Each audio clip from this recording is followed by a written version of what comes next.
Welcome back. We're live at Farrington with Senator Mazie Hirono on a visit from Washington. And first of all, you were here just a few months ago, yeah? I was here last August meeting with a lot of the students here because I was here with Kathy Matayoshi, our superintendent, and we were meeting with kids relating to their career academies and all of that. So, yes, good to be back. Must be a shame to have to leave a D.C. winter and come back and it's this cold and windy. How does it feel right now in Washington with the Republicans trying to become the governing party? They are the governing party, but we do our best to raise our voices because the first month of the Trump presidency has been very tumultuous and chaotic, starting with an executive order that led to total chaos in so many airports and all over the world, and it hasn't stopped. And then, of course, all his nominees. There was a Democratic caucus recently where I assume there was some strategy discussed.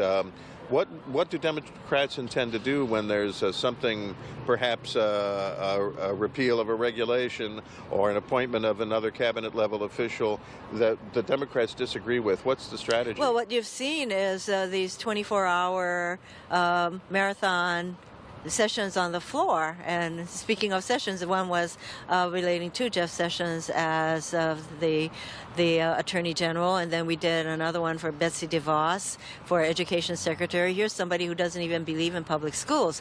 And so what's been happening is that when we have these nominees, we stand up for the people of our country because we are hearing from our constituents by the thousands. So Betsy DeVos, for example, I got 5,000 emails and communications from people from Hawaii.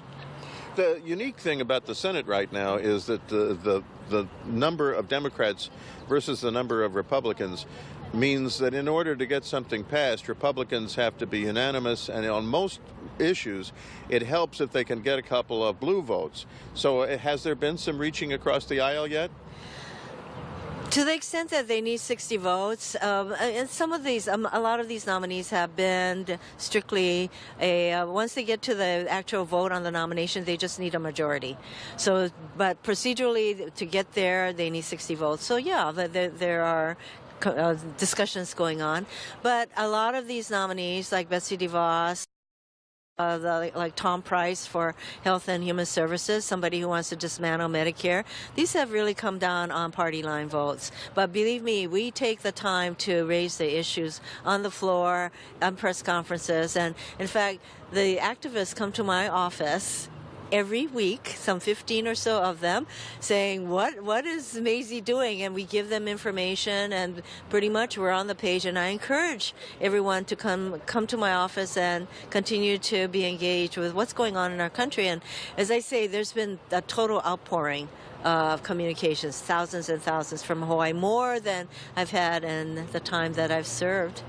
It's, for both of us, this is kind of an unusual time when there's so much partisan division and also division within parties to an extent. But if it results in more people becoming active in politics, I guess that would count as a good thing.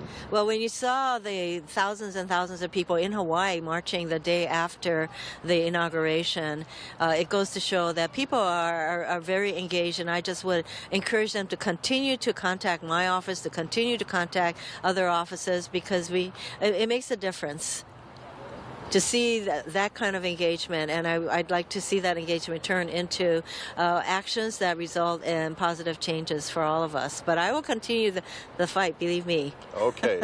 It's Senator Mazie Hirono on a visit from Washington. She goes back on the weekend to continue what we're discussing. With the Supreme Court nominee, by the way. That's right. That is a big deal. And we'll have more Sunrise for you in a